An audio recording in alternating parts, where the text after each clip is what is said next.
В Кишиневе состоялась пресс-конференция, посвященная историческому выступлению на Ролан-Гаррос лучшего теннисиста Молдовы последних лет Раду Албата. В парном разряде спортсмен вместе с чехом Лукашем Росселом дошел до четвертьфинала.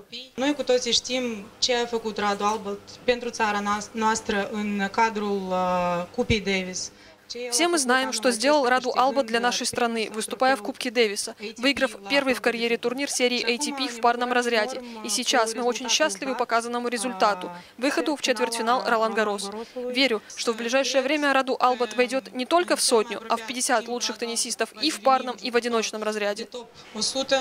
Chiar și de top 50, nu numai la proba de dublu, dar și la proba de simplu.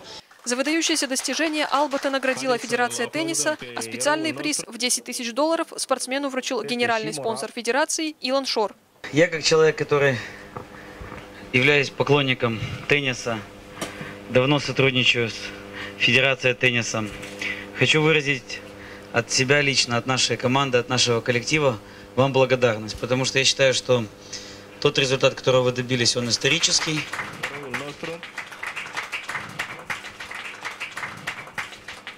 На Ролан-Гарросе чувствовал себя необыкновенно.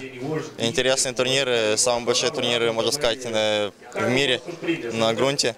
Очень рад, что смог выиграть 3 матча в парном разряде. И очень рад, что получилось хорошо выступить. И надеюсь, на следующих турнирах будет также успешно. И очень надеюсь, что все получится и на больших следующих шлемах.